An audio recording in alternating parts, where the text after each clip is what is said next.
Boa tarde, graça e paz. Retornamos. Há pouco nós falamos sobre a oração do Pai Nosso e de como não há espaço para o eu na oração ensinada por Jesus Cristo. Ela é a oração que Cristo ensinou aos apóstolos para transmitir à igreja, para transmitir até a nós outros. Ela é uma oração pessoal e também é uma oração para o grupo, uma oração coletiva. Quando nos apresentamos diante de Deus como igreja, como corpo de Cristo, como família, como unidos a Cristo, sob a mesma perspectiva de fé e de união. Pai nosso que estás nos céus. Começa assim: Santo, santificado seja o teu nome, venha o teu reino, seja feita a tua vontade, assim na terra como no céu. Aí ela começa no céu glorificando a Deus,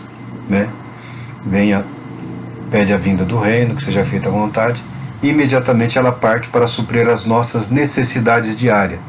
O pão nosso de cada dia, ou o pão cotidiano, ou o alimento necessário para o dia, o sustento de um dia, dá-nos hoje. Que sejamos supridos em nossas necessidades no dia de hoje, no dia da necessidade.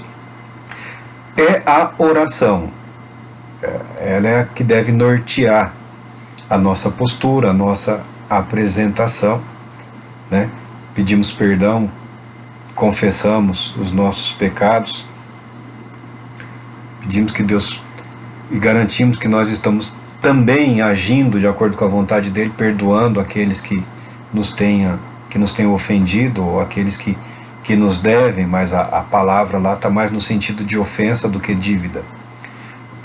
Se bem que uma leva a outra, Pede para nos livrar, livra-nos, não nos deixes cair em tentação. Outras versões dizem: não nos conduzas à tentação, mas livra-nos do mal, porque teve o reino, o poder e a glória para sempre. É a oração, é a senhora oração, é a oração mestra, meditando, refletindo, estudando, exercitando a grande contribuição para as nossas vidas. Mas dizendo que não há espaço para o eu nessa oração ensinada por Cristo, em que nos apresentamos diante de Deus como igreja, como corpo de Cristo, como servos de Cristo, Porque Jesus Cristo, vocês orem dessa maneira, Não é individualmente, está ensinando a igreja, como a igreja deve se apresentar, Como a igreja deve se portar diante de Deus e diante dos homens, diante dos céus, e aqui na terra como reflexo dessa graça recebida. Mas isso não quer dizer que não haja espaço para o eu nas nossas orações. Na oração ensinada por Cristo, ela tem essa postura, essa posição, mas se você pega aqui e abre o livro dos Salmos, como eu abri aqui na oração da manhã, há espaço sim, porque o meditar, o orar, o louvar a Deus, envolve apresentar a Ele as nossas necessidades, a nossa angústia, o que nós estamos vivendo. Se o Senhor, Deus, não for o nosso confessor, é só o profissional lá, mas nós temos a Deus para nos ouvir. Nós temos a garantia do Espírito Santo para nos consolar, para nos confortar. E sempre que possível, devemos dedicar também tempo para esse cuidado pessoal diante de Deus. A nossa postura de fé, de igreja, de corpo de Cristo, é bem específica, mas a nossa postura individual diante de Deus, ela é bastante abrangente. E lendo os Salmos, você verá que abrange todos os estágios, todos os estados da alma humana, da psique humana. Não há situação que não tenha sido contemplada pelos Salmos. Então a leitura dos Salmos, ela é de grande ajuda no cuidado pessoal, no cuidado espiritual, no cuidado emocional, na nossa visão de como nos comportarmos diante de Deus. O que Deus pode ouvir de mim? O que tenho eu em minha vida que eu preciso apresentar para Deus, de maneira que o Espírito Santo me socorra e me auxilie. Então, tem o livro de Salmos aqui, e eu usei muito, durante muito tempo, o Salmo 18. É um salmo de Davi, muito embora seja o salmo de um guerreiro, como quase todos os salmos de Davi são o salmo de um guerreiro, né? Ele tem uma descrição muito bela da expectativa dele em relação ao agir de Deus, ao mover de Deus, e como ele enxerga isso na vida dele como guerreiro. Mas o Salmo 5 aqui, a sem mencionar o 23, o 91 e o 103, que são já companheiros de toda a igreja de Cristo. Mas o Salmo 5, oração de Davi, oração da manhã, ele é de uma grande beleza, e ele nos convida a iniciarmos o nosso dia em oração, sempre que possível.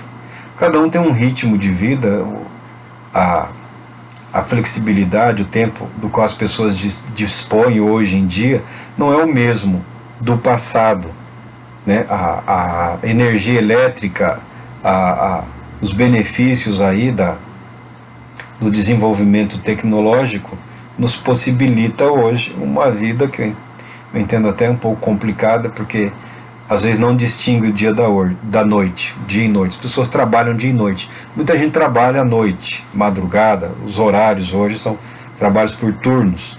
Então não se pode impor a ninguém que tenha um regramento, a menos que a vida dele assim o permita. Quem trabalha à noite tem mais tempo durante o dia, só que você tem tempo para descansar enquanto os outros estão ativos. Você sofre mais, eu sei o que é isso. Mas cada um, diante das suas possibilidades, pode criar um espaço na sua agenda. Mas essa oração nos convida, e era a prática dos profetas, seguirem mais ou menos os horários dos sacrifícios no templo para apresentarem as suas orações. Então tinha a oração da manhã, do meio do dia, do entardecer. Então tinha essas orações aí durante a oferta do sacrifício. Mas diz o salmista: dá ouvidos ao Senhor às minhas palavras, considera os meus pensamentos íntimos. Concede tua atenção ao meu clamor por socorro, meu Rei e meu Deus, pois é a ti que eu suplico. Algumas pessoas, em um momento aí, criaram uma ideia falsa e tola. Eu evito falar, essa é uma Bíblia nova para mim, essa linguagem eu achei muito interessante, muito bonita, mas ela mantém aqui algumas expressões, algumas transliterações do idioma hebraico, e algumas delas em relação ao nome de Deus aqui, aparece sempre uma expressão no hebraico. Os judeus não pronunciam, e ninguém sabe como se pronunciam. Aí tem lá quem diga que é Yahvé, Javé, Jeová, né? E por aí afora. Tem uma série de variantes. Pode-se usar qualquer uma dessas expressões, mas tem uns que aprenderam lá a palavra lá em hebraico e acham que falando a palavra lá em hebraico ou aramaico serão mais ouvidos. Isso é absurdo. Isso não faz nenhum sentido. Quando Jesus ensinou a orar, ele preferiu usar a palavra Pai. Alguns acreditam, por causa do Joaquim Jeremias, que é porque a palavra Pai no aramaico, que o Joaquim Jeremias sempre tentava identificar como seriam as palavras de Cristo, ou como seriam as palavras que constam no Evangelho na linguagem familiar de Cristo, o aramaico. Aí ele entendeu que seria a palavra papai, que seria como uma criança apresentando-se diante do seu pai. Outros eruditos surgiram e entenderam que Joaquim, ele mesmo entendeu que ele estava errado, que ele havia se equivocado, que não era nada disso, que é uma palavra pai, na língua grega usada pelos escritores significa pai, uma palavra formal, é uma apresentação formal. Eu acredito que cabe a formalidade com a perspectiva dessa menção, porque apresentar-se diante de Deus, Jesus nos convida também, nos ensina a sermos como as crianças, acreditando, né, que o Pai a quem nós nos referimos é capaz de suprir as nossas necessidades e nos conceder a atenção da qual nós necessitamos. Tanto formal quanto a outra menos formal acabam não mudando absolutamente nada. Acaba discussão de eruditos. O importante é que você ore. Jesus ensinou-nos a nos referirmos a Deus como Pai, mas também há inúmeras referências a Senhor Deus, Senhor Deus, né? E várias outras menções que designam o nosso Deus. O salmista aqui ele chama Senhor, né? Seria Adonai. Dá ouvido, Senhor. Pela manhã, ó Senhor, ouves a minha voz. Logo cedo te apresento o meu sacrifício e aguardo com esperança. Porquanto tu, ó Deus, não tens prazer na injustiça e contigo não pode habitar o mal. Os arrogantes não são aceitos na tua presença. Odeias todos os que agem com maldade. Destróis os mentirosos, os que têm sede de sangue, e os fraudulentos são abomináveis ao Senhor. Ele apresenta uma breve descrição do que ele sabe de Deus, do que ele espera de Deus, e ele se apresenta: quanto a mim, graças à tua grande misericórdia, poderei entrar em tua casa, e me prostrarei em direção ao teu sagrado templo com reverência e adoração. Conduze-me ao Senhor na tua justiça, conduze-me ao Senhor na tua justiça por causa dos que me espreitam. Aplane na minha frente o teu caminho. Na boca deles não há palavra sincera, suas mentes tramam continuamente o mal. Suas gargantas são como um túmulo aberto, e com as suas línguas seduzem e enganam. Veja que Davi não está sendo aqui cauteloso em apresentar-se diante de Deus, apresentar o motivo da sua confiança em ser ouvido, em ser atendido, e também a maneira como ele descreve as aflições que ele está suportando são bastante vívidas. Toda a oposição que ele enfrenta, as pessoas que tentam arruiná-lo, destruí-lo, ele apresenta tudo aqui, tá? Então, no ambiente da pessoalidade, da sua comunhão individual, pessoal com Deus, não há limite. Não há limite para você apresentar-se diante de Deus. Não há nenhum motivo para que você evite expor o mal que te aflige. É claro que nos dias de hoje difícil é achar um lugar silencioso, reservado. Existe sempre o risco de você estar orando no seu quarto, na sua casa ou na sua igreja, e de repente alguém está gravando a sua oração lá. Infelizmente essa é a realidade. O mundo de hoje é um mundo meio... Algumas palavras talvez você não possa nem deva pronunciá-las, mas não significa que você não possa derramar o seu coração através da sua mente. E eu acredito que algumas coisas você vai precisar falar mesmo. Você precisará achar um lugar, um momento, uma circunstância, orar bem baixinho, né? Mas você precisará fazer isso diante de Deus, porque isso te fará muito bem. Condena-os, ó Deus, caiam eles em suas próprias tramas. Expulsa-os por causa dos seus muitos pecados, porque se rebelaram contra ti. Mas alegrem-se todos os que em ti colocam a sua fé. Cantem de felicidade para sempre. Estende sobre eles a tua proteção. Rejubilem-se em ti os que amam teu nome. Em verdade, Senhor, tu abençoas o justo, e como escudo os cercas da tua benevolência. Não só essa oração, mas como todas as que se encontram nos Salmos, e todas as que vemos na Bíblia. A de Daniel é fantástica, a maneira como ele se apresenta Daniel é um dos homens mais sábios que existiu sobre a terra. A maneira como ele se derrama diante de Deus, quando ele se conscientiza do período que vai durar o cativeiro na Babilônia. Ele se joga diante de Deus, ele se apresenta diante de Deus como o povo arrependido de Deus. E faz ali uma linda e maravilhosa oração.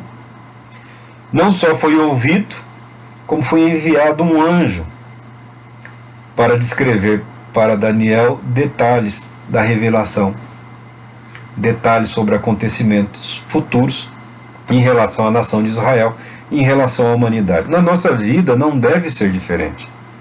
Há momentos em que nós precisamos nos colocar diante de Deus, sim, como que abrir o coração, abrir a mente, abrir a alma e expressar diante dele toda a angústia que estamos passando.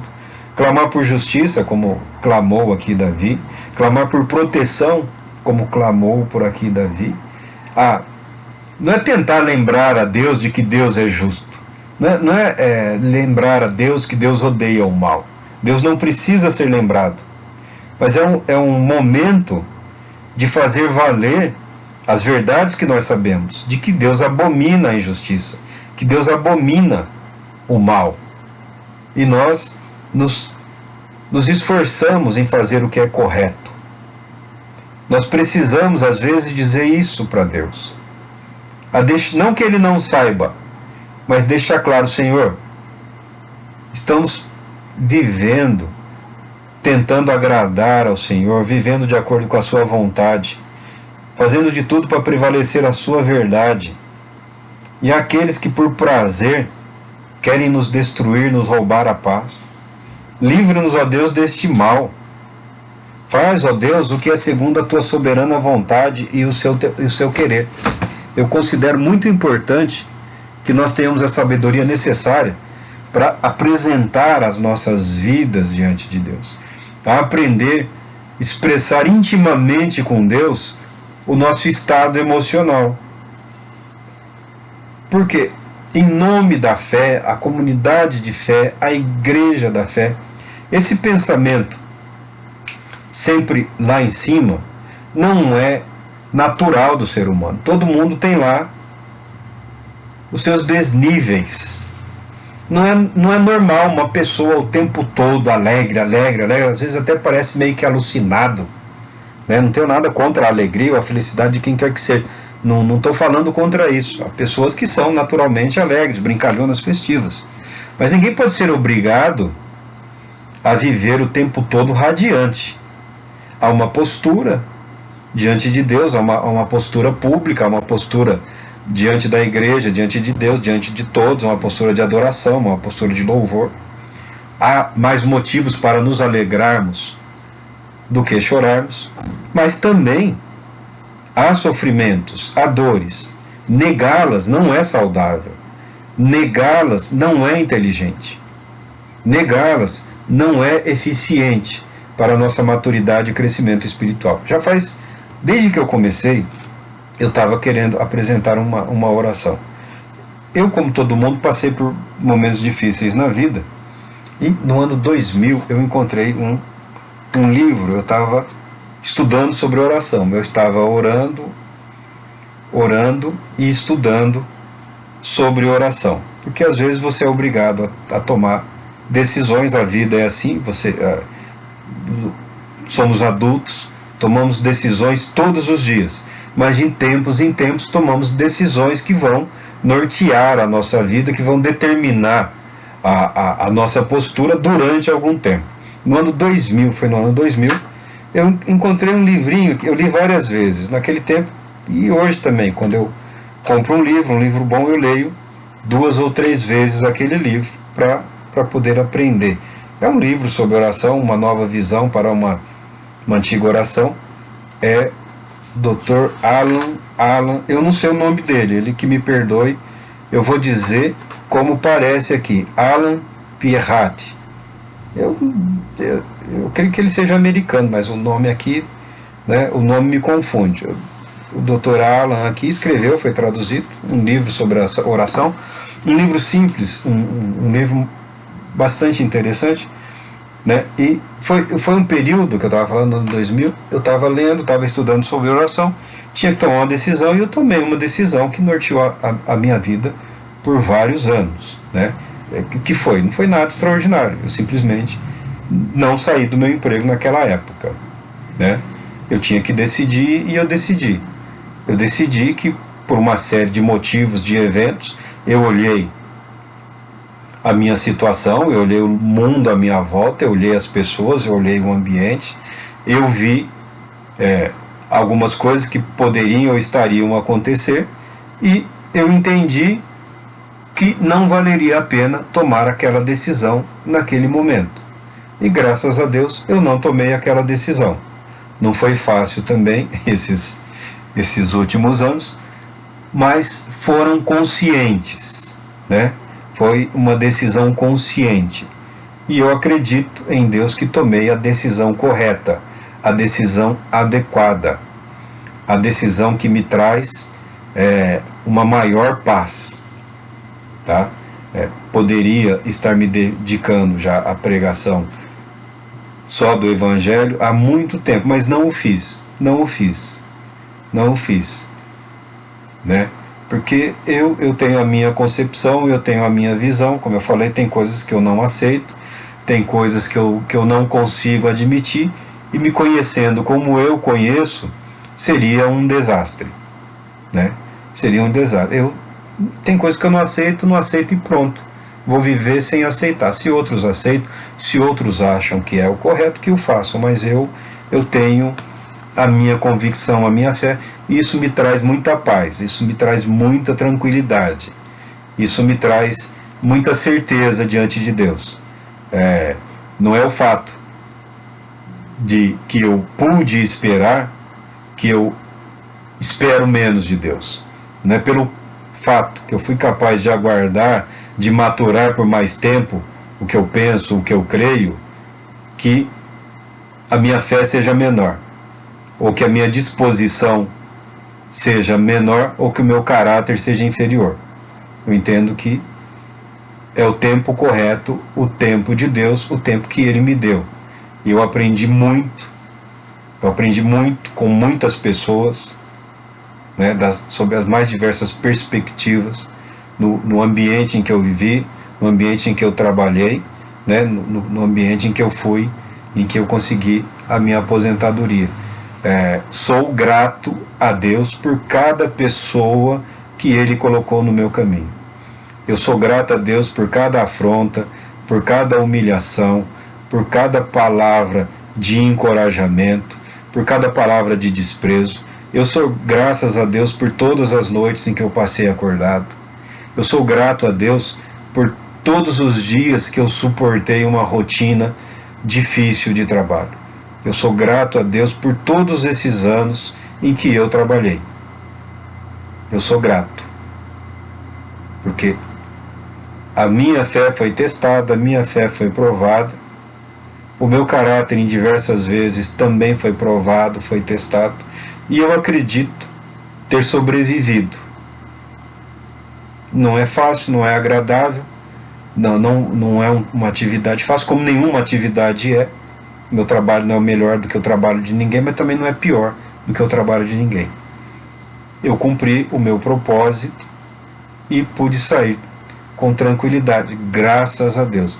Que Deus abençoe cada homem, mulher, cada jovem, cada pessoa que ainda está nessa atividade que eu pude deixar, tá?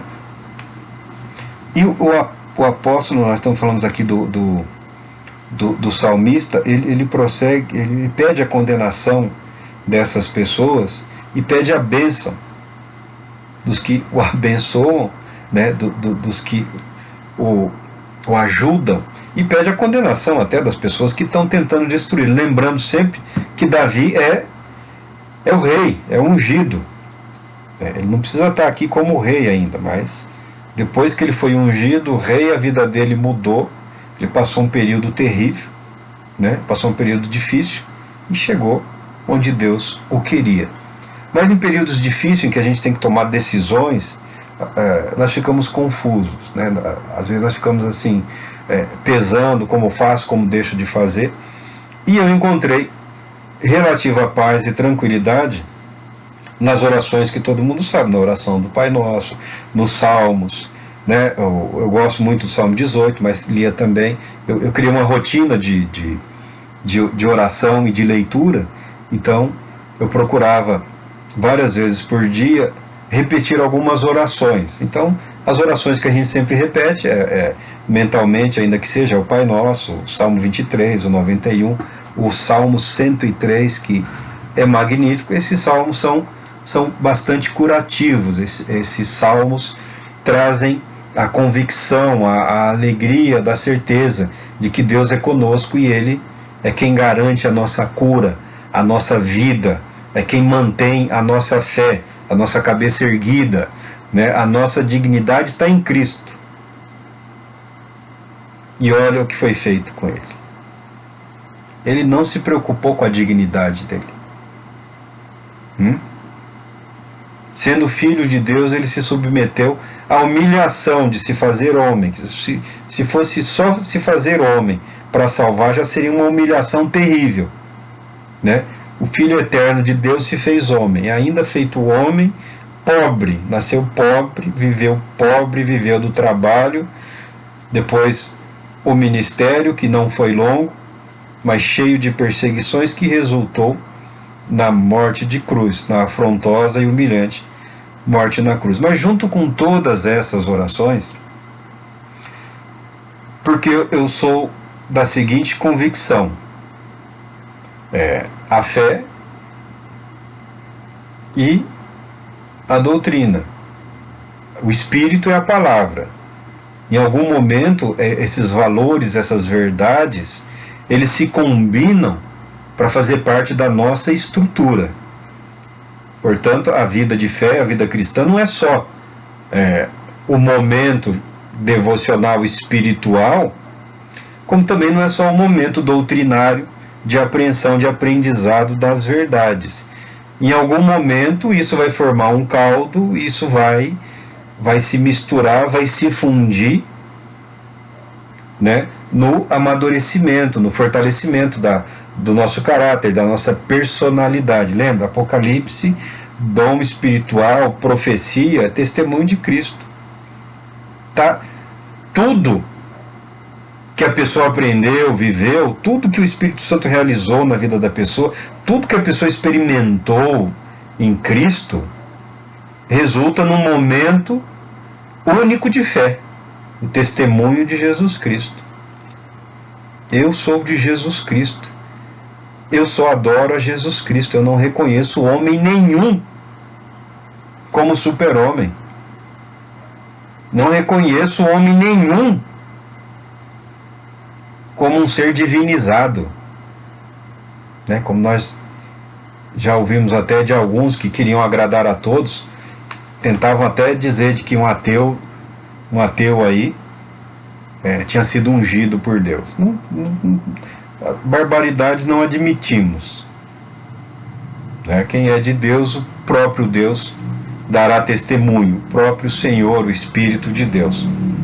Mas junto a isso, eu citei o livro aqui do doutor, mas é muito simples, tá? A escrita dele é muito fácil, a tradução foi feita bem simples, ele apresenta aqui alguns aspectos da oração do Pai Nosso. Ele descreve um estudo sobre a oração do Pai Nosso, como foi algo que me ajudou na época.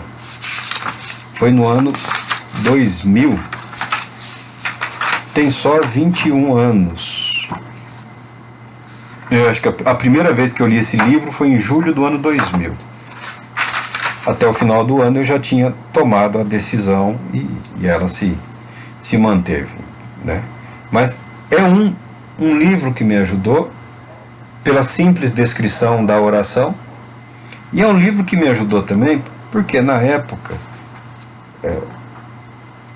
a gente aprende em Deus a orar tanto com a mente quanto com o espírito, né? E só que a oração com o espírito nos traz uma paz, um ânimo, uma disposição, uma saúde, mas a nossa mente, se está confusa, muito pressionada, nós temos dificuldade de coordenar os nossos pensamentos. Então as orações escritas, elas servem como base. E eu acabei achando, nesse livro aqui, uma referência a uma oração chamada oração missionária. E eu quero fazer uma leitura aqui, sem querer indicar, sem querer forçar ninguém, sem querer forçar ou sem querer propor. Mas o autor aqui, ele apresentou como um modelo de oração cristocêntrica. O que é isso, cristocêntrica? É o momento em que as doutrinas passam a fazer parte não só do vocabulário, mas do ambiente intelectual, mental. Não é só uma expressão da boca para fora, algo que faz parte do indivíduo como um todo, passa a ser uma construção de fé. Ele apresentou como um modelo de oração cristocêntrica. No passado, na antiguidade, era comum, os rabinos ensinavam seus discípulos a orar. Jesus ensinou seus discípulos a orar. Os pastores ensinam as suas igrejas a orar, e as igrejas acabam orando de um modo muito parecido com seus pastores, né? Se o pastor for reclamar de como a igreja ora, ele deve prestar atenção de como ele ora, da maneira como ele se expressa, né?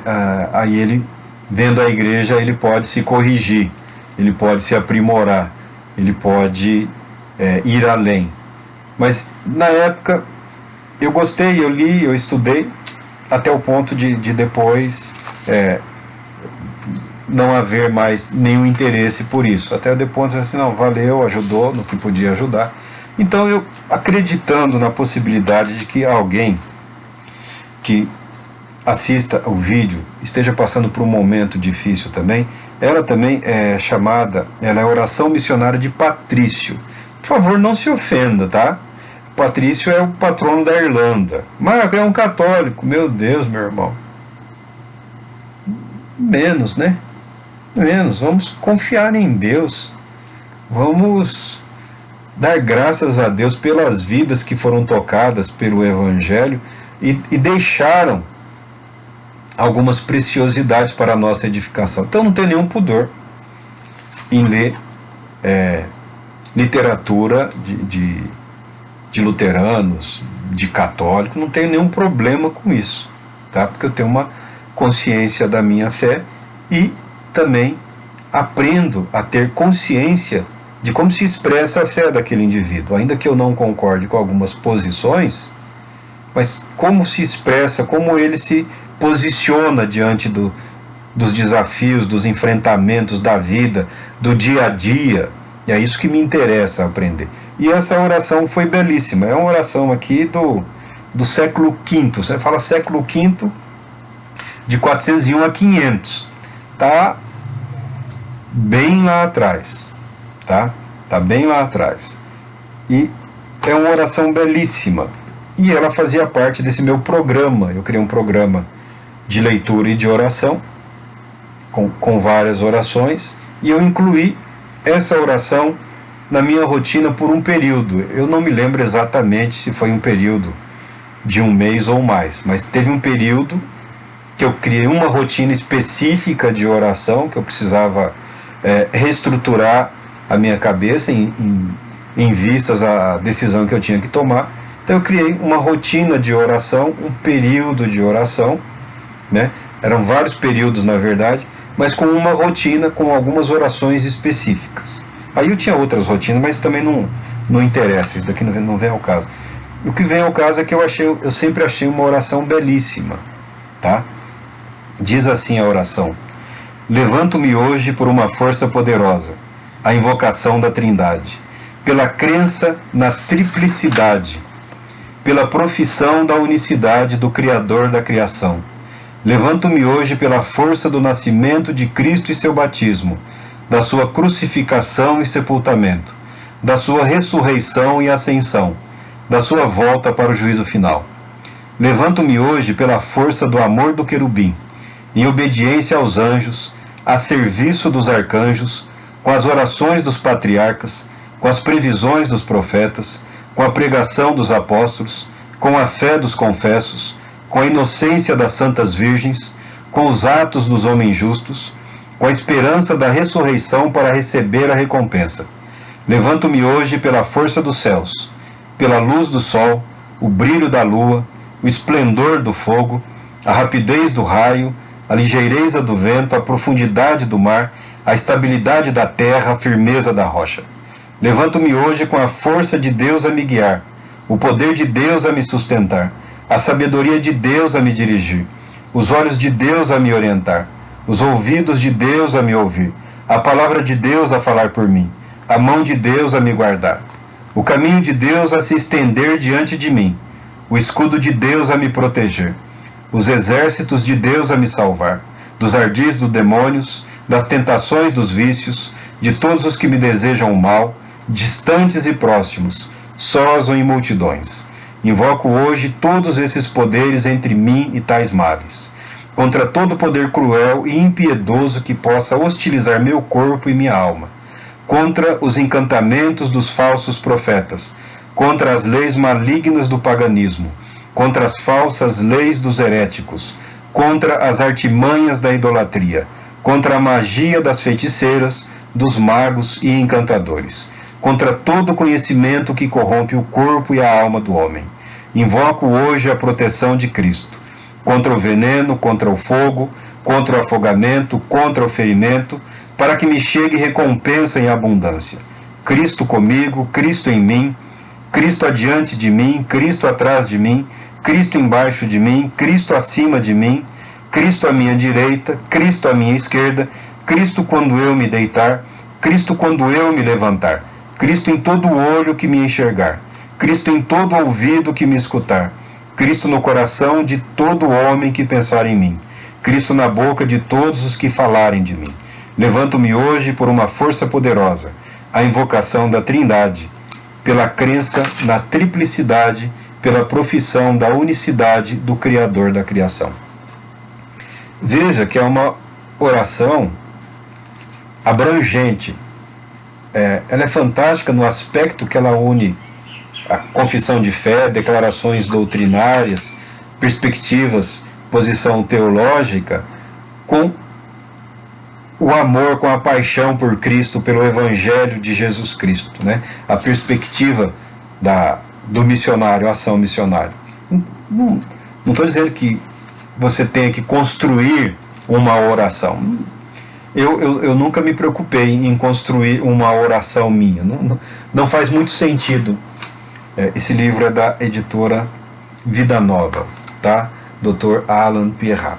Um livro sobre oração. Me ajudou no passado, foi útil, esclarece em alguns aspectos, né? Não estou te indicando o livro. É só o compromisso que foi estabelecido de dar a referência, tá? De dizer de onde veio, não tirei de mim, né? Não saiu de mim essa oração, tá? Nunca me preocupei, nunca construí uma, mas fui beneficiado pela vida e pelo trabalho de outra pessoa. Talvez você não encontre, talvez não, com certeza haverá momentos que você não vai encontrar em si, no seu conhecimento ou nas suas convicções, elementos suficientes para sustentar uma decisão. Haverá momentos na sua vida, e sempre haverá, sempre ocorrerão, em que talvez seja preciso você buscar apoio em outras pessoas, em outras vidas. Está aí a literatura, está para todos nós a palavra de Deus, os 150 salmos, 150 momentos de oração, 150 momentos, emoções, sentimentos, temores, alegria, desespero, né? Descrições magníficas do estado emocional, psicológico, espiritual da pessoa que ora, que não tiveram reservas em apresentar as suas vidas naquele momento como estavam diante de Deus. Não tiveram vergonha de se mostrar para Deus, né? Não tiveram receio algum em confiar em Deus e em sua palavra. E nós temos apoio também de muitos outros que estão na Bíblia, que não estão na Bíblia, né? Professores, pastores, doutores, pessoas outras que dedicaram mais tempo e tiveram acesso a muito maior material que nós temos e puderam deixar algum registro que edifica, que ajuda, né? Eu me fundamento nas coisas que eu falo, principalmente em escritores de todos cristãos, de várias denominações, mas todos homens de fé em Cristo Jesus. Eu apresentei aqui a oração da manhã e uma sugestão de oração da manhã, na esperança, na confiança de que você se reanime na fé em Cristo Jesus, porque com toda certeza Ele está te vendo, Ele está te ouvindo, mas você orando, você passará a ter plena certeza de fé que as suas orações, como nós já dissemos em outras vezes, chegam diante de Deus como que em cálices de ouro. A sua palavra, a sua voz, a sua verdade, a sua realidade é preciosa para Deus. Deus te abençoe e retornaremos em breve.